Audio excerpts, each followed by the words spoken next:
Creators, streamers, podcasters, YouTubers, what's going on? Andrew Awall here, trying to help you become successful and do what you love to do for a living full-time and grow creating content. And in this video, I'm going to be talking about something that people ask me all the time. Which platforms should I invest in? My time, basically. Should I invest in Twitter, Facebook, Instagram, Snapchat, YouTube, Mixer, Twitch? There's so many options. You have a limited amount of time, and your time is your greatest resource as a YouTuber, as a creator, as a podcaster. In this video, I'm going to focus specifically on Twitter because Twitter is so common across so many verticals and so many content creator types. I'm going to share with you best practices, things that I think that you can do to be more effective on Twitter in particular. I'm going to show you multiple archetype examples of creators and using Twitter in different ways, good and bad. And I'll talk with you about how to be discovered through things like hashtags and what have you. And I'll talk about a great way to promote your content without being spammy and essentially duplicating your YouTube strategy or your Twitch strategy or your podcast strategy, etc. on Twitter, and basically ignoring the fact that each one of these platforms wants original content primarily instead of just promotional content. And that's going to continue to be the trend over time. So if you look at my profile, I'm not saying I'm a Twitter master here, but I think that I've identified some key things that make a good Twitter account and that make for good curb appeal with a good Twitter account. So with mine, as you can see, when you first show up, if you just look at my banner, you understand what I am. I'm a YouTube expert. You can ask me questions. Done. It's simple. You understand who I am. If you look at my avatar, it looks like I'm a public speaker kind of guy, and I'm probably an on-camera host, and it looks like I'm ready to answer your questions. All you have to do is look at my banner and look at my avatar. You don't have to read anything else below the fold or see any of my tweets, and you can know exactly what I'm about. Ask a YouTube expert. That's me. I probably know what I'm talking about. I look like I'm a professional public speaker or what have you here. Done. Very, very simple. I highly recommend that you guys simplify your banner and avatar to speak to exactly what you are. If you look at your description, and I've made mine very, very simple, it's very important that I have credibility. So I've been doing this since 2010. I, help found the biggest gaming network out there. I host a masterclass for the biggest overall video network in the world. I'm YouTube certified, blah, blah, blah. And what I've done is I've simplified my credentials, what I'm associated with, and what I'm doing into the most simple possible text description here. And notice how keyword rich this is. The keywords you have here matter for Google search and for being discovered on Twitter, by the way. YouTubers, TGN, gaming network, BBTV, YouTube, the term itself, etc. Those things YouTube certified, not so much, but those key terms that I just put in there are searchable and will associate my profile with my Twitter account with other types of Twitter accounts that are similar to me and help people discover me because I'm helping YouTubers, etc., etc., etc.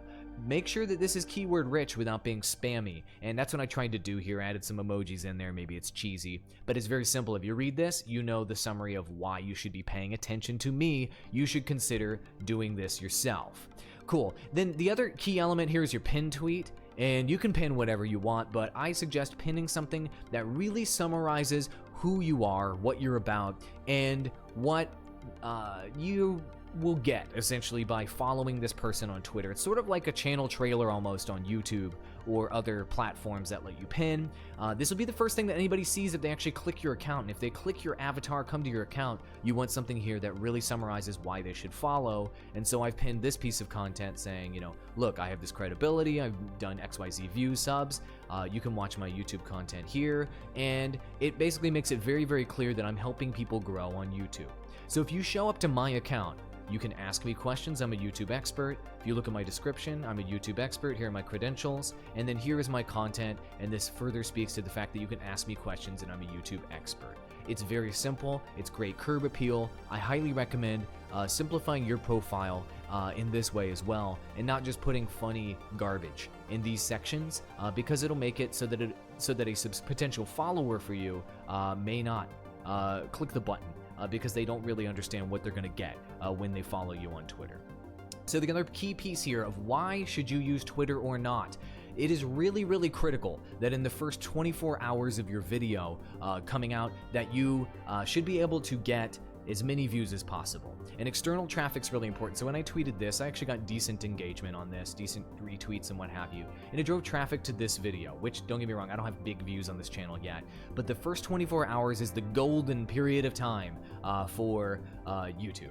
And if you can drive as much external traffic as possible to your video, then you are going to be in better shape as the suggested algorithm picks you up and then suggests you to more similar creators and similar videos. So 70% of the traffic on YouTube comes from actual YouTube itself and comes from recommendations on YouTube within the YouTube platform. 30% or so comes from external traffic sources such as Twitter. So if you can hit your video in the first 24 hours with an effective promotion from external traffic sources, that can help you go to trending, that can help you get your video suggested to more people on YouTube. Twitter is a really effective platform to drive those clicks. Reddit and Twitter are the top two platforms for driving traffic back to YouTube. So Twitter is definitely something that you should seriously consider just for that algorithmic reason alone. Cool, so let's take a look at different types of profiles, different types of creators out there, and see what they're doing wrong or right, so we can maybe give you some examples, some inspiration of what you can do with your profile. So Star Wars Headquarters, I think, does a great job. They use the 80-20 rule, where essentially 80% of the content in their feed is original content, if you will, or curated content, and the other 20% is promotional. You show up, it's a Star Wars Headquarters channel. It's all about Star Wars. There's the bad guys, there's the good guys, basically.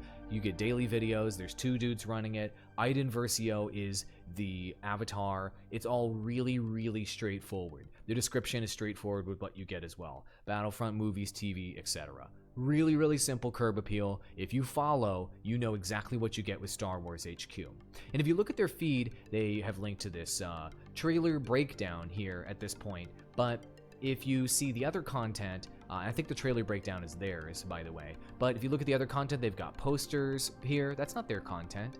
They've got the official teaser trailer. That's not their content. They've got this image post, not their content.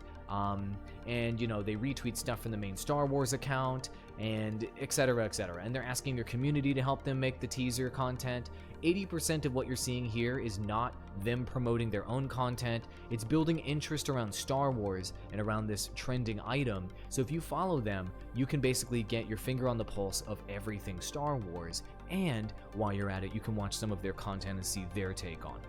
It's such a great strategy of capturing Star Wars audience on Twitter, consolidating it into one account, and then while you're at it, 20% of the time promoting their own content on their avenue. Big thumbs up for this strategy. This is really working for them, and I know that this is helping drive traffic back to their YouTube channel to help them hit the highly competitive keywords and highly competitive space of Star Wars content, especially Star Wars content around trailers. Another example is PewDiePie. He does a masterful job of sourcing content from his community on Twitter and bringing it back to his YouTube channel, and vice versa. This is an account all about community engagement and, of course, selling merchandise. So he pinned this tweet about selling merchandise, etc. But really, if you look at his account, he's keeping it real. It's all about being funny. You can't really tell what PewDiePie is all about when you first show up. So that's one thing that's, I guess, a little bit weaker, but he is just a wacky personality, so I guess you could tell that he's a wacky personality by just showing up here and uploading daily quality content since 1984. He's clearly a comedy personality. If you look at this, Jacksepticeye replied to me 12:4. It's all making funny jokes, and you can tell it's really internetsy and memesy right out the gate. Way less straightforward than Star Wars HQ, but it's effective nonetheless. It's less strong in my opinion, but regardless, what PewDiePie does that's really effective is he shares memes that people make about him on his Twitter feed. He asks his community to make memes and send them to him, and he ends up featuring these memes, these memes, in his actual videos. So when he does that, and he also shows behind the scenes on his channels, and behind the scenes in his studio and what he's doing there.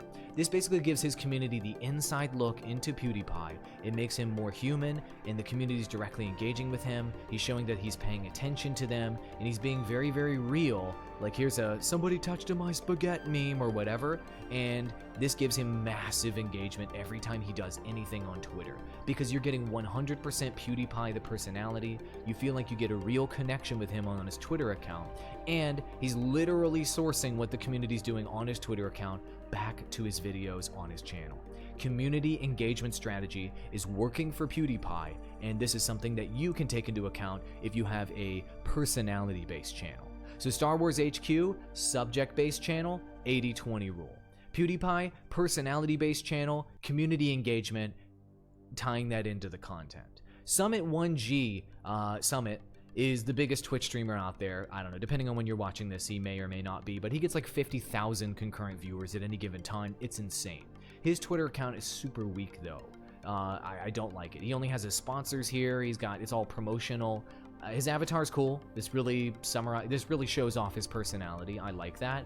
And his description here is whatever. You don't really see what Summit1G or Summit is all about here. And so most of his feed is him maybe doing some posts like this. That's cool. But it's mostly him just saying, hey, here's what I'm doing today. I'm streaming. Here, I'm streaming. Click the link. All right, he engages with this community here. He's saying, hey, here's what's going on behind the scenes. No images, no videos, no anything interesting and engaging in terms of media content here. He could add some videos. He could take a quick video of himself, a picture of his studio, whatever. Okay, promotion of himself. Retweeting the community. There is some community engagement here, which I really like, but there's too much self-promotion and there's not enough original content here in his feed. This is a major way that he could improve his profile, and he could basically have some original content pinned here to the top of his profile so that you could see what Summit is all about and discover him on Twitter. Also, with his massive audience on Twitch and what have you, if he produced original content, if you will, selfies, videos of himself, what have you, behind the scenes stuff, he could refer to it during a stream, and thousands of his live viewers would go to Twitter and retweet, and he could be trending, and he could gather more audience through his Twitter account. So here's an opportunity for a creator, a streamer in particular, to grow massively and to improve their strategy from where they're at today. This is basically, I'll call this a promotional account, essentially. So subject-based, community-based, promotional account. The strongest ones here, I think Star Wars HQ is by far the strongest to kind of go in tandem with the YouTube channel. PewDiePie is great for any type of personality, podcast, streamer, what have you. If you're personality based, look at what PewDiePie is doing. And Summit is an example of kind of what not to do or being in a place where you can improve. And his engagement's good just because he's so huge on Twitch, right? Cool. Let's talk about how you can be discovered on Twitch. For a lot of small YouTubers out there, there are a lot of hashtags on Twitter. Small YouTuber community is one of them. There's also other small YouTubers, small YouTube army. There's also just straight up hashtag YouTubers, etc. And there's many, many hashtags that you can use to be discovered with other YouTubers and to get engagement from other YouTubers and to get support from them. I engage with this hashtag. Some of the network brands that I manage on a professional basis engage with these hashtags, and these are hashtags that you can use as a starting YouTuber to gain traction on YouTube. So I just want you to see that. Also, just the main hashtag YouTube, etc. You can be discovered by other creators and what have you, and potential fans just by being a YouTuber, for example. And there are other hashtags for other types of content as well.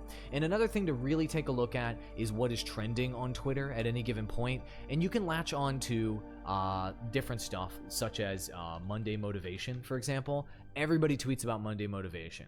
You, as a YouTuber, as a creator, as a live streamer, you're trying to grind, right? Engage in Monday Motivation. I need to do this myself. Get in there and do that. Things like Throwback Thursday and what have you. There are these overarching trends that are happening on Twitter, and there are things that you can, not throwback. There you go. Yeah, and there are these other kind of trends that you can latch onto each and every week that can help you be discovered. And of course, take a look over here on the left-hand side of what's trending on Twitter during that particular time. And say you're covering one particular topic, let's say it's politics, you can always, of course, just manually search those key terms on Twitter and see what's happening and just straight up reply on YouTube. Say there's a breaking story here on AP. go ahead and just reply and say whatever you want here, and you can start to get engagement just by replying to the subject that you're covering in particular. That can get you lots of engagement, it can get you discovered, and it's a great way as a small YouTuber to basically have your reply curated and discovered by others when they like your content. And here's the last thing I want to tell you: how can you properly promote your content in a way that is not spammy as heck? We try to do this on BBTV and the different network brands that I work on during my job professionally, and this format works really well for us. We're basically, we're finding YouTubers clips, but you can use this for yourself. Take a clip from your channel, from one of your videos, maybe one of the more interesting parts, and break it down to like a clip that's like less than a minute, for example. You can do longer clips if you want, something that's less than a minute. And if you can caption it, that's even better. Do the clip, make sure it starts out super exciting, and instead of putting an image down here or only having a text post here, if you want to promote your content, do the clip. And it basically acts as a mini trailer for your YouTube video. They're gonna see your face, they're gonna see what the content's all about. It's a preview, maybe they only watch like 5 seconds, but then you can link to your YouTube video here. So at the very least, if somebody's following your Twitter account and they see this content, at least they get an original piece of content in their feed when they follow you and they see you promoting yourself. Rather than just, yo, watch my YouTube video, link, it's about XYZ in text format.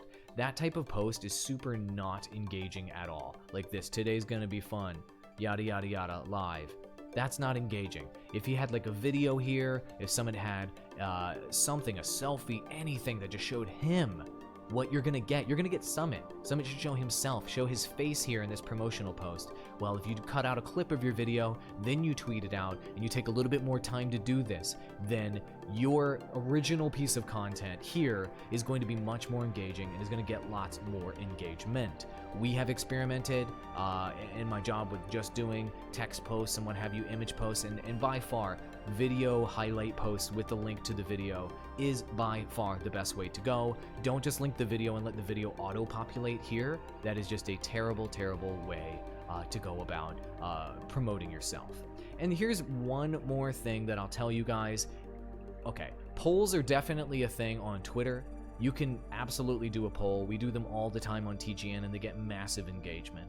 If you really want to know what's going on with your community, and the question is super, super relevant to, say, your YouTube channel, YouTube has polls now, use YouTube polls rather than using Twitter polls. If it's directly relevant to your YouTube channel, use that poll feature in the community tab. The poll feature is great if you want to ask questions that are specifically relevant to your YouTube channel itself.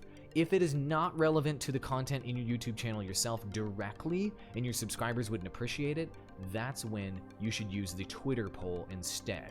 So I used to tell people, use Twitter for polls to find out what your audience wants on YouTube, for example. Do not do that. Use YouTube to do that now. Use Twitter to poll them on other items. Maybe just fun stuff, right? Just mess around. Just engage with your community with Twitter polls. People love clicking on Twitter polls. I'm telling you, we've done it on the TGN avenues recently for gaming, and it has blown us away. We get like 8,000 entries, more or less. Like this one's already got 4,000 for something that is it's just a poll. It's just a Twitter poll. And you also get replies when you do Twitter poll and you get to talk with your audience. It drives a lot of engagement. People love clicking polls. Use them for stuff that is not directly relevant to your channel, only on Twitter. I hope that these tips helped. And overall, guys, I'm telling you that Twitter is an essential platform if you want to exist in media. That's why every media personality, every TV host, everybody that matters in media, you're in media, by the way, is on Twitter. Because when you post something up with an original piece of content or something really interesting here, a great looking image, etc., people will click it and it will drive traffic off of Twitter to your other avenues. And it also provides you, like I said, an amazing opportunity to source content for your actual podcast, your stream, and your YouTube channel. And of course, you can gather audience for a particular topic to drive to your other avenues. Twitter, thumbs up. It's at the top of the hierarchy. I would say it's the most important social media platform for creators to be on, with the exception of, I'd say, fashion vertical or health and fitness vertical. but I can talk about that in a separate video. Instagram is amazing for those verticals, even sports vertical. Regardless, even those personalities should be on Twitter as well. Twitter, right up at the top for every creator, podcaster, streamer, all of you guys, YouTubers. Get on Twitter, take some of my tips and my advice. Hell, follow me on Twitter while you're at it. I hope this video is useful to you. I'm going to break down more platforms, show you more tips and tricks in the future. If you liked it, give me a thumbs up. Despite the fact that it won't help this video, it will give me encouragement. And be sure to subscribe and enable notifications. Ring the bell. Be sure to subscribe for more tips for YouTubers and everybody who wants to make this full-time dream a reality and wants to grow to newer and greater heights in their content creation. My name's Andrew Wall, and I'll see you in the next one. Adios.